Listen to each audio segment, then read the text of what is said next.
When we see someone crumble under intense pressure, we often view it as a permanent defect, an innate flaw they've carried since birth. The human brain is a highly elastic organ. It evolved to assess its environment and physically adapt its structure to ensure survival.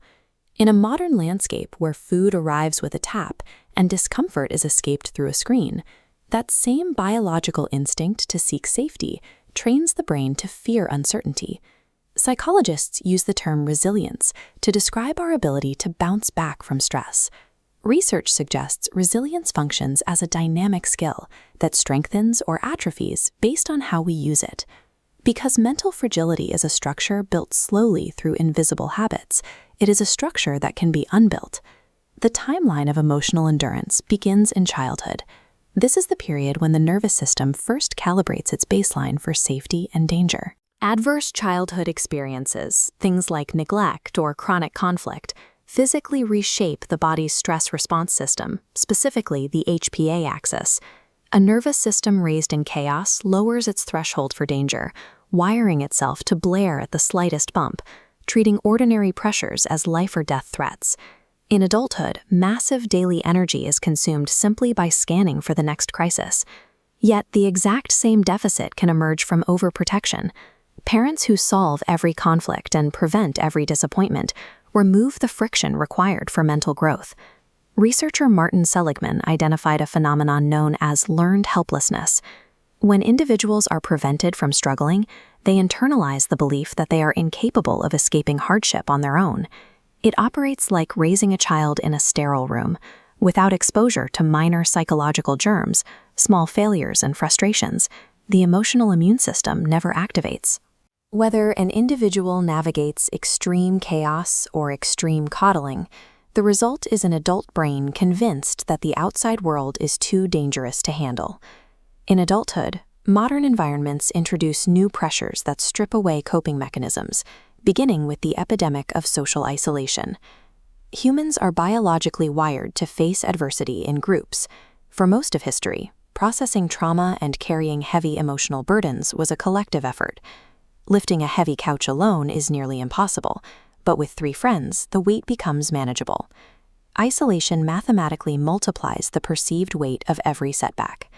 When you face a setback alone, acute pressure often stretches into a prolonged state of tension. There is a vast biological difference between healthy bursts of stress and chronic, unrelieved pressure. This visual illustrates the difference. Human systems are built to endure intense challenges if there is a recovery phase. The elevated red line shows how modern life traps people in a constant tension where rest never arrives. Researchers like Kelly McGonigal emphasize that years spent running in this state physically damage the brain, impairing memory, emotional regulation, and flexible thinking. This chronic stress load is then fed into social media, which triggers our primal instincts for social comparison. We measure our unedited realities against the filtered highlight reels of thousands of others. This relentless comparison actively erodes our belief in our own abilities. The modern adult landscape acts as a perfect storm. It maximizes our daily stress while simultaneously stripping away our communal support systems.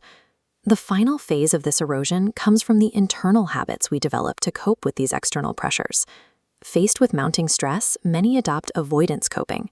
We distract ourselves through endless scrolling, overworking, or substances to escape uncomfortable emotions. Avoidance provides immediate relief, much like placing a bucket under a leaky roof. The mess is contained, but the underlying structure continues to rot. Mental strength requires stress inoculation, repeated, manageable exposure to difficulty. Without resistance, the capacity to handle stress atrophies. This creates the comfort zone paradox. Structuring life to eliminate discomfort shrinks your tolerance for distress, making small obstacles feel monumental. Avoidance leaves a person unpracticed in the vital skill of survival, making the impact of future challenges significantly more severe. Because mental weakness is an undertrained skill, it is a reversible condition. The brain retains neuroplasticity throughout life, allowing it to forge new physical pathways based on repeated, novel experiences. Rebuilding resilience requires systematically doing the opposite of the habits that eroded it. This begins with replacing avoidance with small confrontations of what makes you uncomfortable. It continues by rebuilding social support, protecting time for recovery, and actively choosing deliberate challenges rather than the easiest path. Author James Clear notes that lasting change is identity-driven. Every time you face a difficult task or keep a promise to yourself, you collect evidence that you are capable and disciplined. Mental strength represents the accumulated evidence, built one uncomfortable choice at a time, that a person can survive and function despite fear or anxiety.